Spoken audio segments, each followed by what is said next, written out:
Hello guys, and welcome back to Joe's Ventures. And today we're doing another episode of our Jurassic World Evolution Accurate Dinosaur Mod Spotlights, where we take a look at a bunch of different mods and stuff, and then we compare the animals to our fossil counterparts.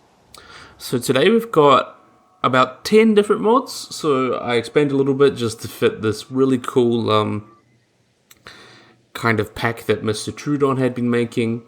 So this one's going to, and plus this is the 20th, so it's a little special, so I thought I'd put 10 different animals. So I think it'd be a good place to get started into it. So we're going to be starting, the first animal that we're going to be having a look today is a really cool little guy. This is Heterodontosaurus by Echo Green and Kiev Creative Art. I believe that's how you pronounce it. And yeah, we're going to let this guy go.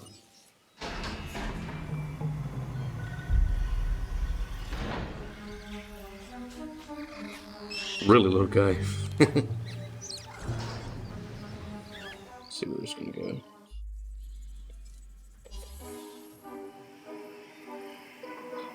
So, what is Heterodontosaurus? So, Heterodontosaurus is a really cool little dinosaur.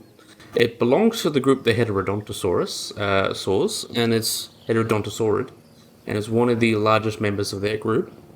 It lived during the early Jurassic, about 200 to 190 million years ago, in South Africa. So it lived with animals like Massospondylus and animals that kind of lived in that area. Because a lot of the, I believe it's the Elliott Formation, they have a lot of early Jurassic. Let me wait for it to stop there.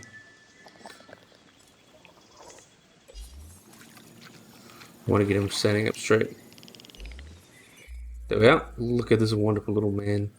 Very, very small, but very, very cute regardless. So found in South Africa from a skull. And it got its name, the Heterodontosaurus is different toothless, because this guy for dinosaurs is very, very weird. He has kind of three heterodont teeth. That means he's got many different types of teeth, which we'll get into soon. So these guys are small, but they are one of the largest members of the group. They reached about a meter long, or a little over that, 3 feet 10, or possibly 1.75 meters, or 5'9", weighing about 2 to 10 kilograms, or about 4.4 to 22 pounds. And you can see their skull here is kind of elongated, and let's see if we can get a good look. No, we're probably a bit small for that. Look at this little man. He's got this elongated skull. It's narrow or triangular. And they also have 3 types of teeth. You can see they have in the upper jaw, they have these small incisor-like teeth. And then you have these kind of long canine teeth through here. And then there's a gap divided from the tusks in that. And they also have a beak. And also they got a 5-finger forelimb that you see that's quite robust here. And they have 5 fingers, while these guys have about 4 toes on the back. So yeah, as I mentioned, they're found in South Africa and is typically housed in the South African Museum, where they prepared and had the specimen. There's been some more found. They lived with animals thought to belong to Massospondylus, which was an animal that lived with it. It's found in the Clear Formation.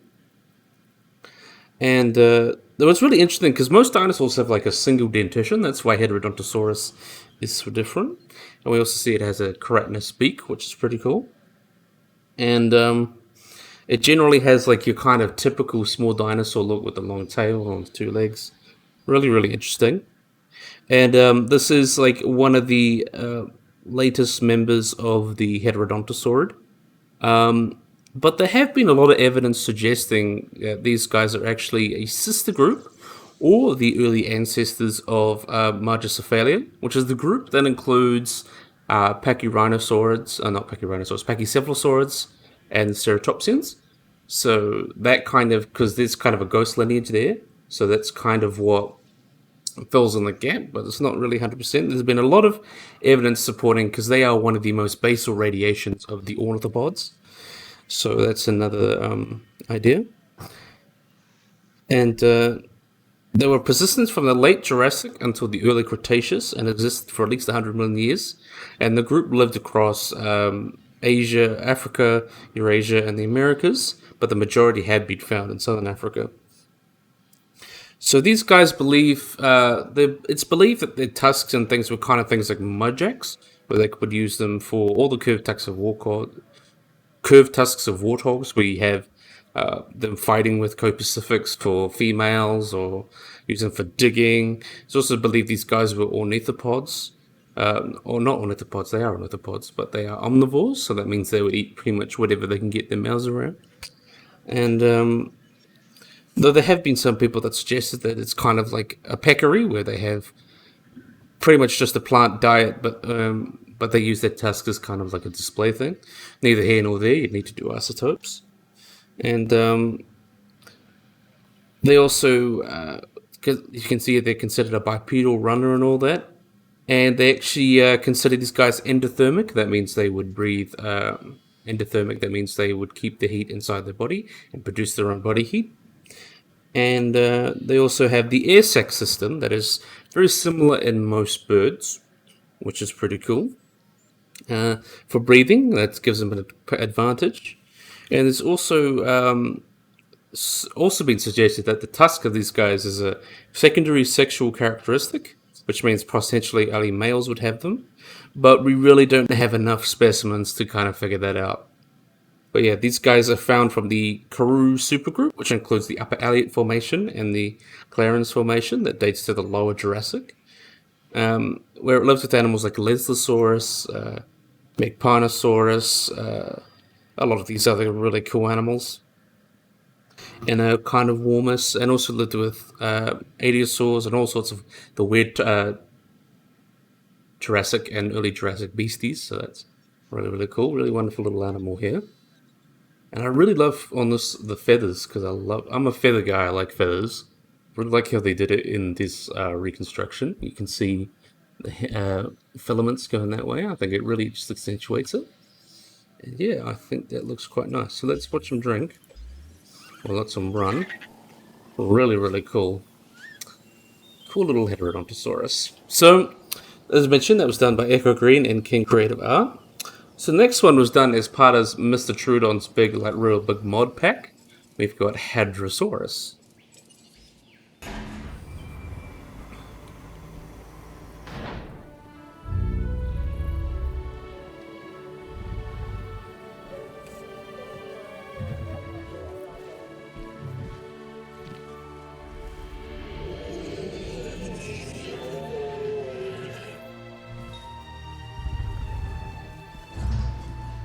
So we got this cool guy here. Let's see where he goes. So Hadrosaurus, which means bulky lizard, is a genus of hadrosaurid, ornithopod dinosaur that lived in North America during the late Cretaceous of what is now the Woodbury Formation about 80 million years ago. So pretty much right at the tail end of the Cretaceous, from 80 to 78 million years ago. You can see this was kind of like one of the first hadrosaurs to be found, and the holotype was found in a fluvial marine system. That means it was transported by a river and washed out to sea, which is how a lot of things get preserved, especially the famous Coria pelta specimen. So this guy is the only species in the genus Hadrosaurus falkeri, and is based on a single specimen consisting of a lot of the skeleton, like the skull and such. And this was collected in 1858 from Woodbury in New Jersey, and has represented the first dinosaur that had been known from more than just isolated teeth in North America. So this was a really big discovery. This is like the first animal that showed us what hadrosaurs were, which is really, really cool. And using radiometric dating on the shells, bivalve shells from the same formation, the sedimentary rocks that have been dated for this guy about 80 to 78 million years ago. And in 1858 was the first ever dinosaur mounted. And in 1991, the official state dinosaur of New Jersey. So that's pretty cool. So this guy has a very, very interesting history. So a lot of people thought when they found it, because this was really at the beginning of the paleontology, they found this and then compared it to Iguanodon, and like, whoa, and they were initially reconstructed a lot as bipedal when it was actually quadrupedal, as you can see here. Really interesting history goes into this dinosaur. It's one of the most unassuming, but has really been important to understanding hadrosaurs, which is pretty cool. Let's see if we can stop him.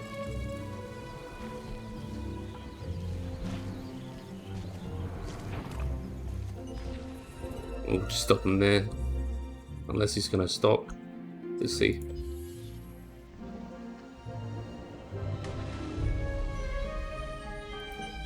Okay, there we go. We'll have a look. Look at this wonderful man. So, this is many other hadrosaurs, paleoartists now have reconstructed this guy much more similar to things like Cryptosaurus and Brachiolephosaurus. But back at the time, this was like around, I think it was around the this was going to be published earlier, but the American Civil War delayed the publication of this guy until 1865. So this does have a lot to do with history, which is pretty cool. And there's also been casts of this guy made, like a fully assembled cast, and they used one exhibit, and kind of a little bit of history. So that's really cool. These guys were also pretty large. They grew up to about 7 to 8 meters long, so that's pretty big for a dinosaur, a medium size, and weighed as much as 2 tons, or 2,000 to 4,000 kilograms. And according to Pterodontosaurus, it can be distinguished by a shortened pectoral chest and a slightly over 40% humeral length, so that's a really science speak. And other than that, it doesn't really look too different. It's very stereotypical hadrosaur. But hey, the first one we find is stereotypical. This is the one that set the benchmark. So a very interesting part about history. So this is considered one of the most basal members of Hadrosauridae. And is a really basal hadrosaurian. So this is basically the animal that was really early in that time and before the split between the Saurolophines, which include Parasaurolophus and Saurolophus and Edmontosaurus, and the Lambeosaurians, which had like Lambeosaurus and Centrosaurus and things like that. So pretty cool, really interesting animal. And another thing as well is that this guy studied looking at tumors in dinosaurs, and they found that the specimens of Hadrosaurus had a lot of different ailments, like bone tumors and things, which is something that's been studied in dinosaurs recently. Like paleopathology is the technical term. So it really showed that dinosaurs, even how great they were, they did get sick, they did get illnesses that we still see today in a lot of different animals, especially birds. And yeah, I think that's really cool. Really wonderful hadrosaur. Kind of the one that set the benchmark, and I really like the design of this. Like it gives the head a good focal point. So we're gonna watch him drink. Really wonderful. I really like how he did the texture as well. I think they came out really nice.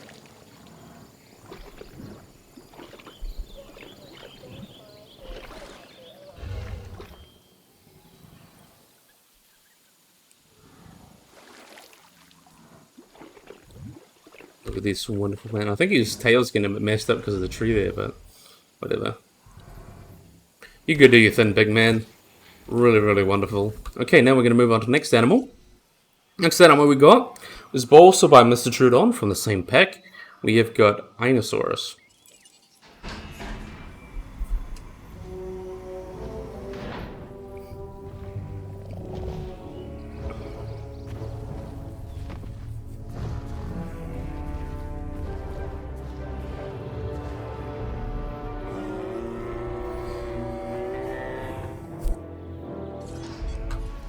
So Ionosaurus is a very wacky boy. Let's just stop. So Ionosaurus, which means buffalo lizard. So this guy has a pretty interesting history with Native Americans. Comes from the Blackfeet Indian name Aini and the Latinized ancient Greek Saurus. So kind of a mixing of the two languages there, which is still pretty cool. So let's have a look at you there. Really, really wonderful. So one of the things that really distinguishes Ionosaurus from other ceratopsian dinosaurs, as we know, they've got very charismatic skulls and frills and horns. Ionosaurus has this really, really weird down-curved nasal horn, which is really, really different. And we also see it's a Centrosaurian, so it's got that Centrosaurian look to it. Really, really cool animal. So this guy has a bit of a sordid history. It was pretty much considered an Omedubian, or considered a second species of Styracosaurus, also considered like a Cronus species by Horner. So it's got a bit of a sordid history. So the holotype for this guy was found in the Two Medicine Formation during the Late Campanian, which include like a partial skull and things like that. And still really cool regardless. I love the red eyes on this guy. So these guys were a herbivorous dinosaur, so generally as large as Ankylosaurus, which is another ceratopsian. They were far less robust. They estimated their size is about 4.5 meters long and about 1.3 tons. So about the typical size for a Centrosaurian dinosaur. And you can see, obviously, the distinguishing traits, as I mentioned, they have this really big brow here, the downward curving horn. They have these two long horns coming up the frill, along with these other smaller ones. Quite distinctive. And yeah, these guys were also considered pretty basal para-rhinosaurians. So this is a really early relative of things like Ionosaurus, as we mentioned before, and the Pachyrhinosaurus. So this was kind of the early member of that tribe, which is also pretty interesting. And is this actually known from a lot of specimens as like subadults and things like that? So we do have a pretty good idea of what this guy looked like, which is cool. And the thing is, like, low diversity and single species bone beds that are thought to represent herds that may have died through a drastic flood or a drastic flood or drought. The evidence for these guys is also includes in other Centrosaurians. So there's evidence in Ionosaurus, Pachyrhinosaurus, and Centrosaurus that these guys may have lived in huge social herding groups similar to modern-day bison or wildebeest. So these guys would have lived in larger herds, and that's comparison to the Chasmosaurians or the Ceratopsians, like Triceratops and Torosaurus, that may have lived in smaller herds. So something more similar to, I'm trying to think of a good animal, like Carpi, I don't know, either solitary or small groups. Nothing like a deer, rather than these large herds that you find bison and wildebeest in. So it's kind of comparatively. We also know a little bit about their growth as well. In 2010, they found these individuals that were excavated down a ridge that showed they grew quickly until about their 3rd or 5th year of life, where their growth slowed, and with the onset of sexual maturity, it's kind of a way a lot of dinosaurs grow. They kind of grow very, very fast in their first few years of life, but then they tail off or even have growth spurts. Dinosaur growth is a very interesting thing. And like all other ceratopsians, they have a complex dental battery that they use to process really tough plants. And then they also live in inland habitat. So these guys were found in the upper Two Medicine Formation that dates back to about 74.5 million years ago, and lived with all sorts of different cool dinosaurs that we covered here. Orodromius, Procerolophus, Maiasaura, Edmontonia, Daspletosaurus, Bambiraptor, animals like that. They all lived in the same formation with these guys, so it's a really wonderful animal. So let's watch this guy eat. Well, that's slow, we don't want to see. I really like how he did this. I am a big fan. Feet are wrong, but that's okay. I think the dull color actually brings it out more, because I see a lot of bright dinosaurs, but sometimes just having something that's grey with some highlights like that really does bring it out. And I like this line of osteoderms or scoots that he's got down the back that fits it as well. Really, really nice.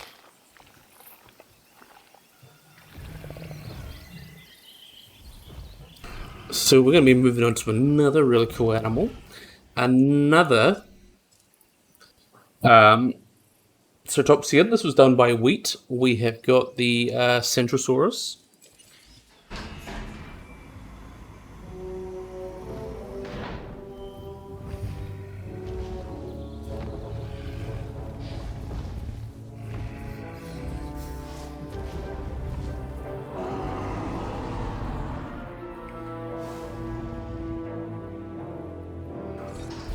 So Centrosaurus is another dinosaur, another Ceratopsian.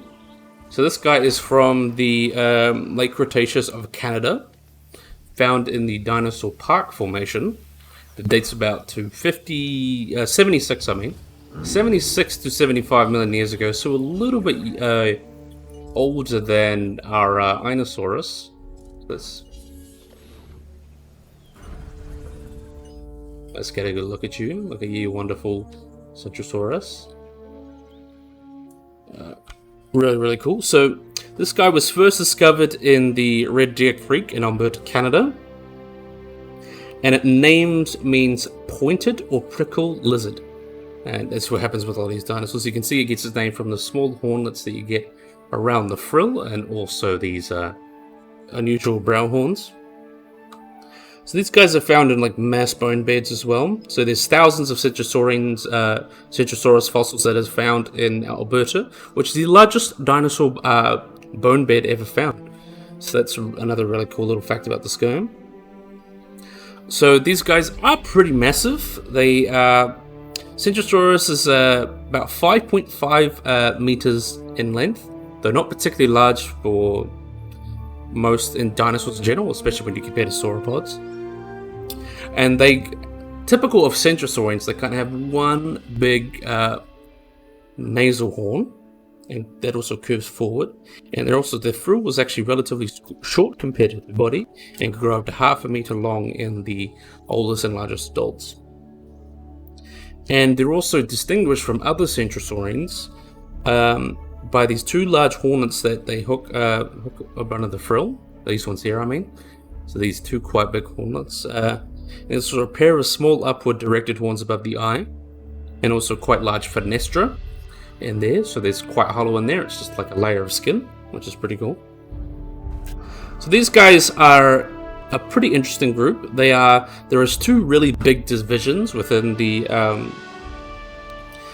Centrosaurians, within Ceratopsians. You have the Centrosaurians and the Chasmosaurians. So the Centrosaurians would include animals like Centrosaurus, Ionosaurus, as we mentioned, your Ceratops, and then you go into Chasmosaurians, where you get animals like Chasmosaurus, Triceratops, and Tarbosaurus. Those are good examples. These guys are quite a little bit more basal. They've formed their own group. It includes Coronosaurus, Styracosaurus, and Stynops, which includes the Centrosaurini. So that's their family, which is pretty cool. And these guys, as you can see, they were adapted to eating tough plants. So they have a big beak. And as I mentioned with the Ionosaurus, they had the complex batteries that they use to bite through and digest plants. And we also have a lot of pathologies and injuries on these guys. It shows its potential that they used the horns on their skull as kind of like how deer use their antlers or rhinos use their horns. They use them for combat, be that for social standing or sexual, or pretty much just use it just to fight and things like that.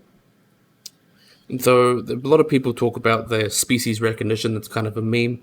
But they probably use their frill for sorts of visual displays. They're probably very visually complex creatures, which is a pretty cool thought.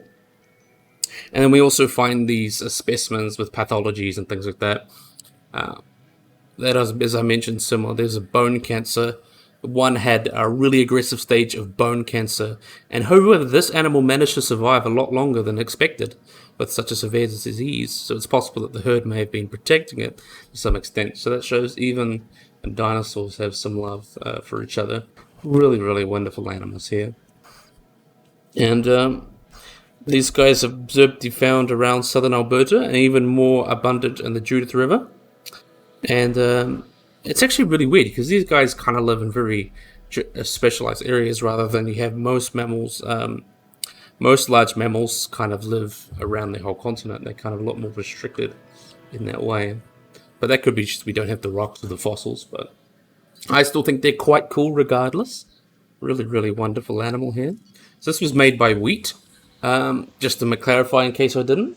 Wheat, who always makes the wonderful mods that are quite accurate. He's got the feet right and all that. I think he did a really good job with this guy. I really like how he did the brown and the red. I think he really creates some good contrast. I think he did a good job here. So yeah, let's see you go. He's going to go run for a feed.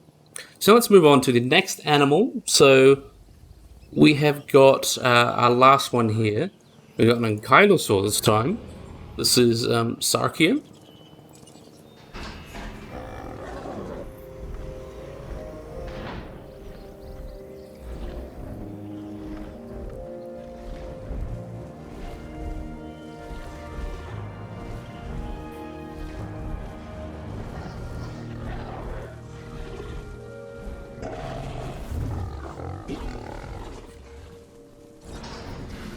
So Saki is a very interesting guy. He's gonna go run and grab some food, is he? Looks like it.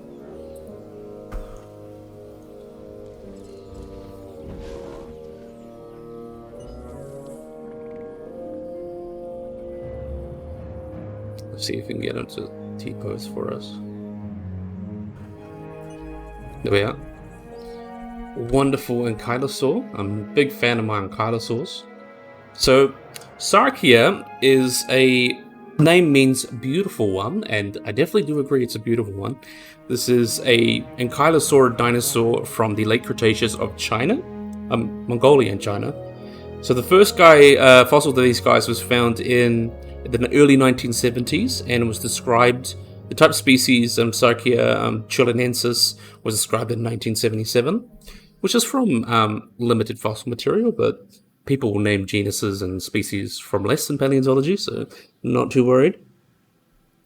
So these guys were pretty large. They were comparable to animals like Ankylosaurus in size, and estimates put them about, I think the largest estimate's about 7 meters, but the lowest and probably more generalized estimate is about 5.2 meters and about 2 tons. There have been large tail clubs that may represent large individuals, so it's kind of neither here nor there, which is pretty interesting. And they don't look too different from later ankylosaurs, especially animals like Ankylosaurus and things like that. They really only have a low slung build, but you can see they're quite heavily armored with short forelimbs. But even for an ankylosaur, these guys are quite robust, where they have its rump was straightened by ossified tendons within the vertebral column, also in the ribs, breastbones. So ossified ribs are pretty much just tendons are just tendons that have turned into bone, or just for better support. You see it a lot in like hadrosaurs as well. So yeah, that just helps to reinforce them. So they are quite different. Also, they have a quite interesting skull. They have a broad skull, about 455 millimeters long and 480 millimeters wide, based on the holotype. And it's quite similar to animals like Tarkia and things like that. Really, really cool. And to do with the skull as well, like other ankylosaurs, they have a very, very complex nasal passageways. I can't even speak today. But you can see the main entrance of each, they have a very roomy nasal, also complex passages like that. So it's believed that a lot of ankylosaurs would have had a very, very complex and good sense of smell because of the enlarged chambers and multi-chamber that allows them to pick up smells, including like where they would house the Jacobson's organ, which is used to like detect pheromones and things, which is really, really cool. And they also have leaf-shaped teeth, which a lot of animals have.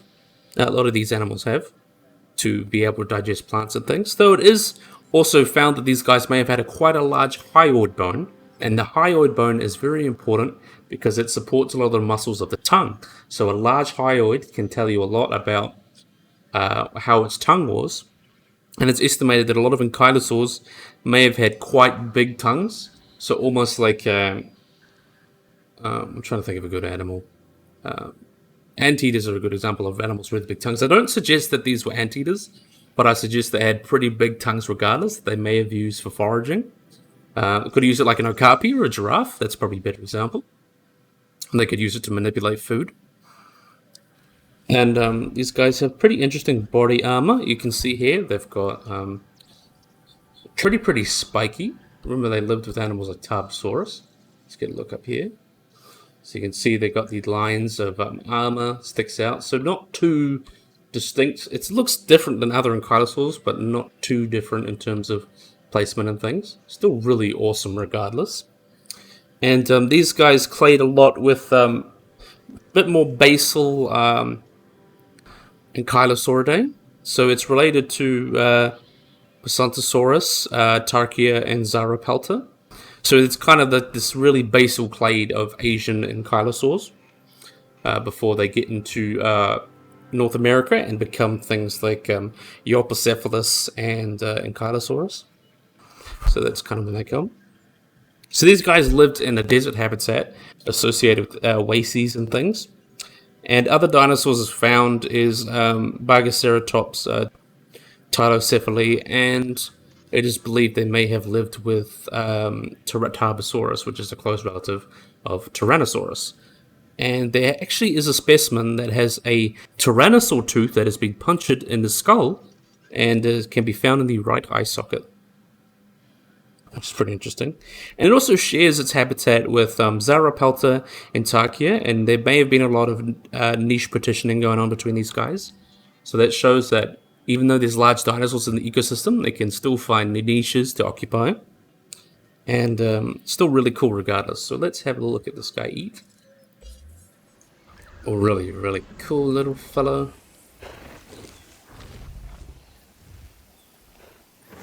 So we're halfway. We're going to move on to the carnivores next. Oh, that was a bit of a mess up. Love the Centrosaurus over here having a good feed, having a good time.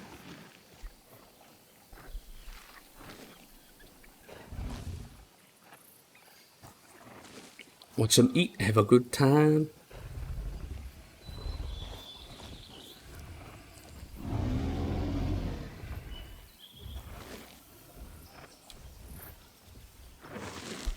I love ankylosaurs. I like these spiky boys. Okay.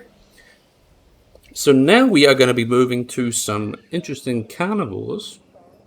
So we have got, this was done by, the Sarkia was done by MrTroodon, but this Tasan was done by Nanolanensis. So, really cool.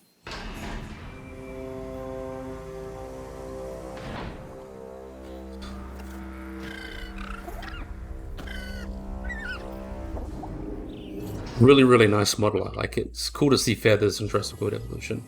So, what is Tasan? So, Tasan, which means white, is a group of dromaeosaur dinosaur, as a genus actually, is from, I believe, Djurgård Formation, or how you pronounce that, from Mongolia. Not too different to where Velociraptor is. So we're going to get into that a little bit. So the holotype of this guy was found in 1996. So a little bit older than me. This wonderful guy anyway. And was first identified as a specimen of Velociraptor. So this is kind of like a big lumping versus splitting debate, whether this guy is a species of Velociraptor or its own genus. But this guy was found in the Djurgård Formation during the Campanian, so this guy would have lived about 75 million years ago, and is consistent of a well-preserved skull and 10 neck vertebrae, and also parts of the shoulder girdle, and also believed to belong to an adult individual. So Tasan is a medium-sized dromaeosaurid, and about 2 meters long, and about 15 kilos in weight, and they very superficially do look like Velociraptor. But they differ in a lot of other small details, like unique traits and things that I'm not going to delve into. So they are a member of Dromaeosauridae, so they are a dromaeosaur. They also are precisely a member of Velociraptorsaurians. So they are also quite closely related to animals like Linoraptor, but also obviously Velociraptor.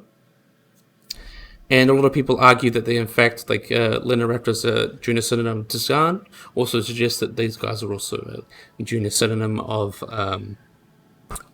Velociraptor. And as the only dromaeosaurid found from the Uka-Tolid region, even though another dromaeosaurid Velociraptor is known from the same formation. And animals that would have lived with this guy are kind of similar animals that would have lived with Velociraptor, including Protoceratops, Shuvia, all sorts of different mammals and small lizards, and another bunch of cool little animals. So based on the most recent phylogenies we have, it is most closely related to Linoraptor and Velociraptor, also Archaeoraptor, kind of like this Velociraptorine group, which is pretty cool. I do quite like these guys, and what I do love is that we managed to get some really nice feathers, because obviously this guy was made by Nebillosaurus, and he did a really good job with the feathers. I like how he had the tail fan and the wings. I'm gonna be honest, I gotta really congratulate him. Congratulate him. Looks really, really nice. It's definitely one I'll be using in the future. Basically, you get your feathered Velociraptor. It's pretty much the same. So I think that's going to be, for people that love paleoaccurate things, people are going to love that. So our next one here is done by Jasuba. We have got Neobla.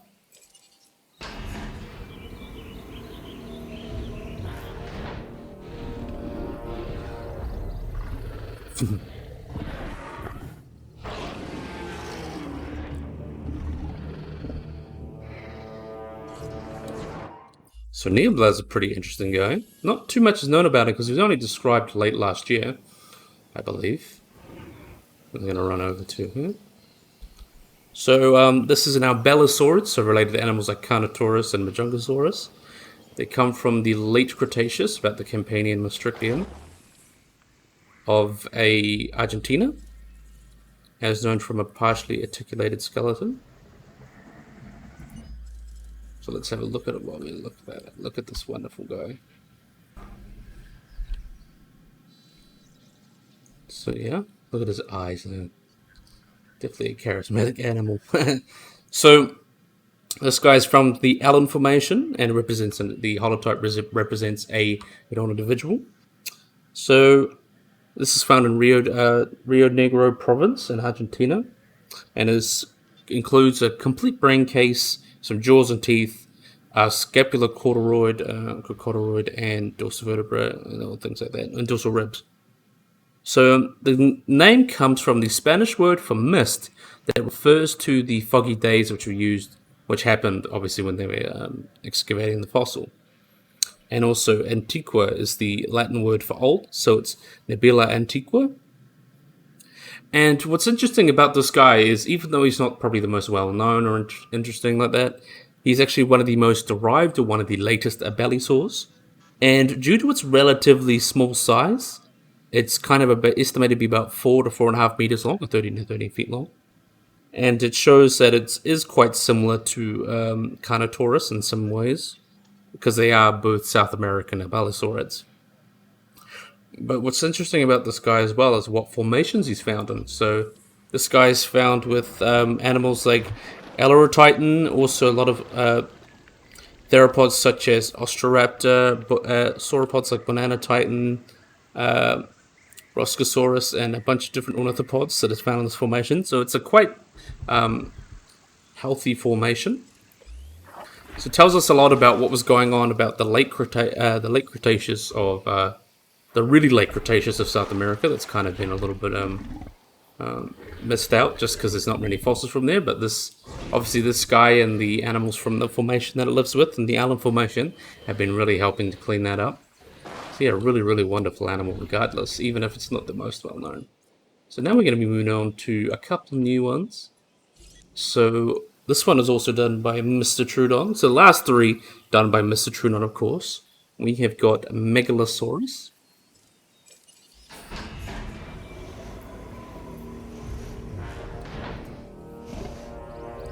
Ooh, I had this bug a while ago.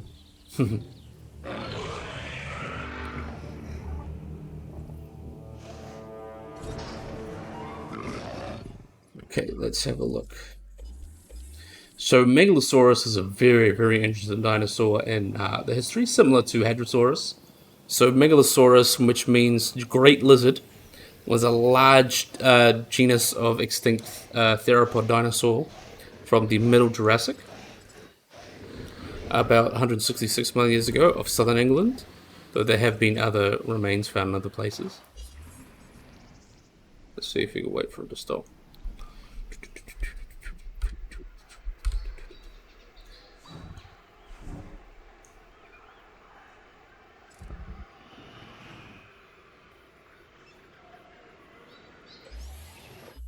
Yeah.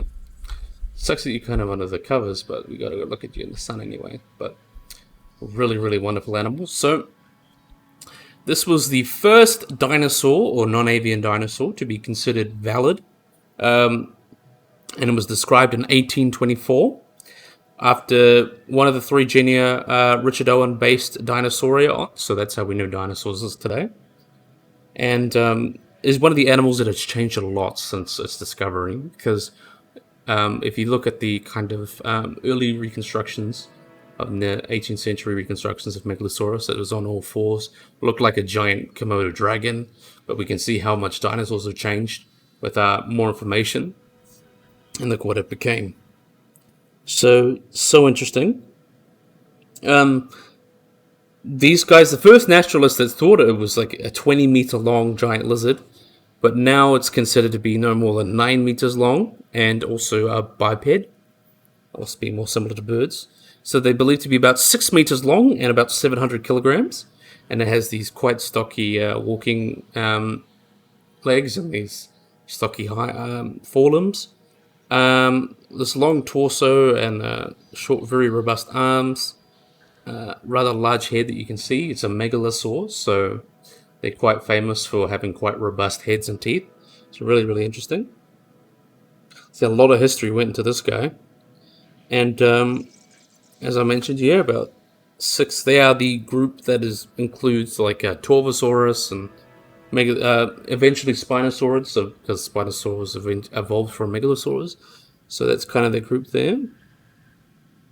So quite famous in that regard. It's known from quite a few different specimens. I believe there was eventually like 50 species of Megalosaur described, but now it's just been pretty much just Megalosaur bucklandi, which is kind of the type. And is related in a group Megalosaurian. It's related to animals like Tarbosaurus and Juvenator. So it fits with that cladistics. And yeah, there's just so much known about it. It's believed to live now in Europe, so it may have hunted animals like stegosaurs and sauropods. And a lot of the reconstructions of it hunting iguanodon is wrong, because it lived far too early for iguanodon. Iguanodon lived in the early Cretaceous, while this guy lived in the Middle Jurassic, but would have lived with a bunch of different animals, such as Crococeros, that's another theropod, some other sauropods like Cedosaurus. So yeah, very interesting regardless. And we also found that paleopathologies, where it had a healed fracture on its one of its vertebrae, which is pretty interesting. And there's lots of different species, but they've all kind of been lumped into bucklandi. But yeah, really, really interesting animal for history, because obviously it's being the first dinosaur, and it's just changed so much. But I really like how MrTroodon did kind of like design. I like the quills at the back here. So it's not the most visually interesting dinosaur, but similar to Hadrosaurus, very interesting historically, and kind of the archetype theropod, because it's basically the first, which is really, really awesome. So yeah, now we're going to move on to our last theropod before we get to here. We have got Megaraptor.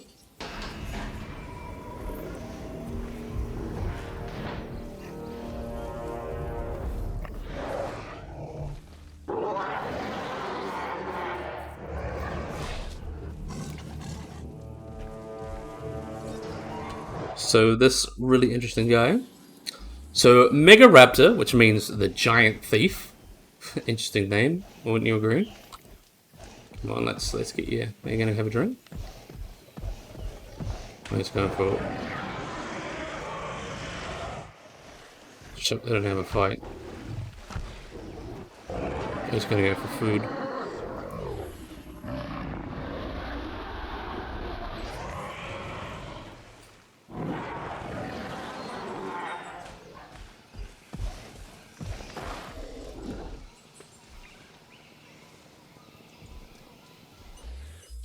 So we are Megaraptor, wonderful big man. So they lived in the Tenorian and Canorian stages of the late Cretaceous, and has been described from Patagonia in Argentina. And it's thought to be like a giant dromaeosaur-like coelurosaur, but their phylogeny is very complicated. So Megaraptor was initially described as a giant dromaeosaur, known from that large sickle claw that you see in the hand here, that was thought to be the foot claw that was on dromaeosaurids. But when the limb came out, they're like, oh, this is even weirder, and showed that was actually the first finger of the hand rather than the dew claw that dromaeosaurs have. So the estimates for these guys suggest that around 8 meters long, or 26 feet, and weighed about a ton, or about 2,200 pounds. And you can see the kind of vaguely similar, these claws are similar to Spinosaurids. So there's not too much other than this guy. It's really just known from its claw there. A lot of Megaraptorids are very complex taxonomy. They often quite distinct. It's considered quite distinct from basal tentonurans or large theropods. There have been people that consider them Coelurosaurs, Megalosaurs, Spinosaurids as Allosaurids. But I think the most recent thoughts are basically consider them as a Coelurosaur, but it's something that's shaky, so don't worry. So these guys are related to animals like Eotyrannus and Australovenator, so obviously the Australian Megaraptorid. So yeah, not too much is known about this guy, mainly just inferring from its relatives. Obviously being a large predator, so yeah. And I just really do like the quills they added as well. MrTroodon did a good job. I like it on the arms as well. What's really interesting is we know from Australovenator, it's very possible that these guys could have been able to pronate their hands, semi-pronate their hands, like doing that posture there, because they would have used their arms as a lot more hunting, so it was a lot more flexible and maneuverable, so they could grip onto prey better. Just a lot more range of motion, which is pretty interesting. Oh, okay. There. So it does tell us a little bit about their anatomy. There's probably a little bit more of tells us about that from their other relatives. But Megaraptor is pretty much just known from an arm. There's not really not too much to say about this guy.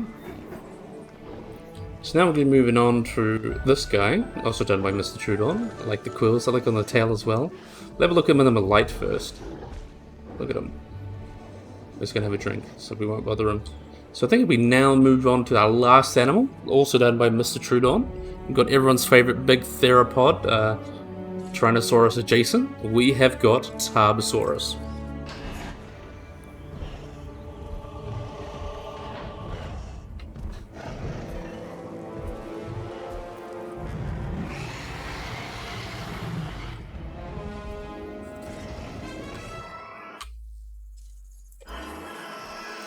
So we're going to have to go over Tarbosaurus again, and I really do like this green and black that goes with it. So Tarbosaurus, which means alarming lizard, is a tyrannosaurid very closely related to Tyrannosaurus that lived in Asia during the late Cretaceous, about 70 million years ago. Has been found in Mongolia and China. Really interesting guy. So sometimes it's considered synonymous with Tyrannosaurus, but that's just taxonomy being taxonomy. But it's very, very interesting of how different it is compared to Tyrannosaurus. So it's not quite as big and robust as Tyrannosaurus. So this guy got to about 10 meters long on average and about 5 tons. And was just generally not quite as robust as Tyrannosaurus itself. Because this guy would have lived with a lot more sauropods and hadrosaurs. So you can see a bit of difference in ecology. So these guys eating more fleshy animals. So you're gonna have a drink, or you're gonna would have eaten a lot more fleshy animals, so they didn't need quite the bone-crushing jaws that Tyrannosaurus had when it was eating ceratopsians and ankylosaurs. So this guy's a little bit more like convergently evolved with Heterodontosaurus. Still a large predator regardless. So yeah, I think it was discovered in 1946 in a bunch of different Gobi Desert expeditions. So yeah, this really helps with understanding of this guy. So its name's it was described as Tyrannosaurus beta, but it's got its name 1949. I think it was called Tarbosaurus.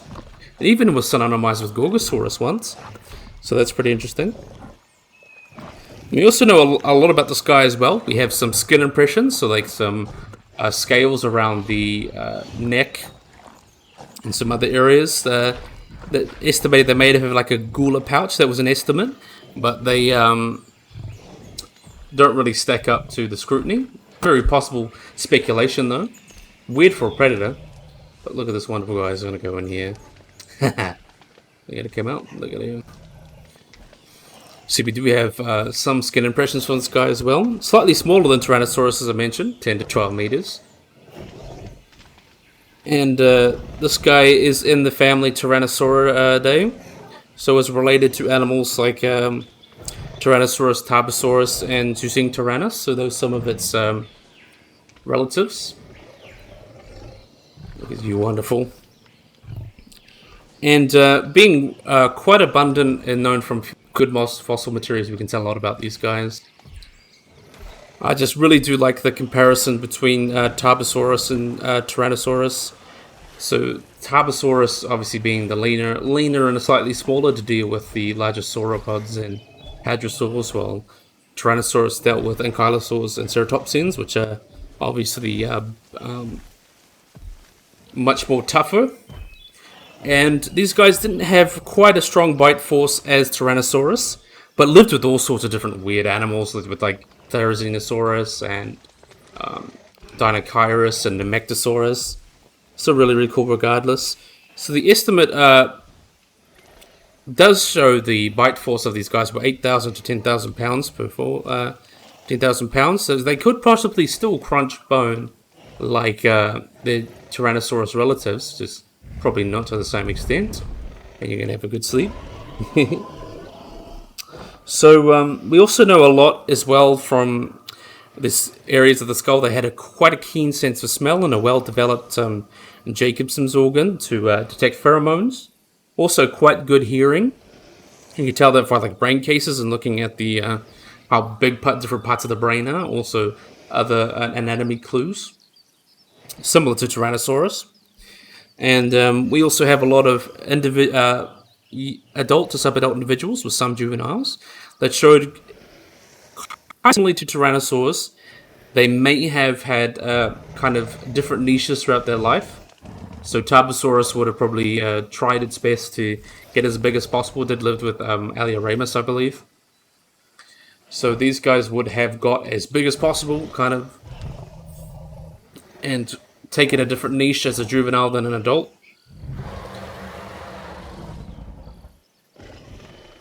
So short hair and raw. So these guys, as mentioned, from the Nemegt Formation, also found in the Djibouti Formation and the Belgrade Formation, which is from the early Maastrichtian, about the late Cretaceous. It's going to roll. Nice. So this guy is found with animals such as Sarkia, as we mentioned, Prenocephaly, Ornisculaludia, I pronounce it. The Megalosaurus, Alioramus was another small tyrannosaur it lived with, and did compete with juvenile Tarbosaurus. So it's possible that they may have been crepuscular or nocturnal to compete with that. We don't know yet. We don't have those dynamics for dinosaurs in terms of niche petitioning. Also lived with all sorts of cool Oviraptorosaurs, Troodontids, There is Ionosaurus, Gallimimus, and Dinosaurus was animals it lived with. So it lived in these kind of wetland slash dune formations. It's a really weird mix of Cretaceous Mongolia. Still really, really interesting regardless. Lots of shallow lakes and things around the area, but still lots of sand dunes. But I love this guy, so I think this is a good place to end. Really nice Tarbosaurus done by MrTroodon. Of course, I'll always put the links to these mods in the description, so I think this will be a good place to end here. So, yeah, I really, really, really hope you guys enjoyed this video. I hope you guys like and subscribe. Always remember to click the little bell icon to get notified when I upload anything. So yeah, hopefully you guys enjoyed this video. Hope you guys like and subscribe, and bye-bye.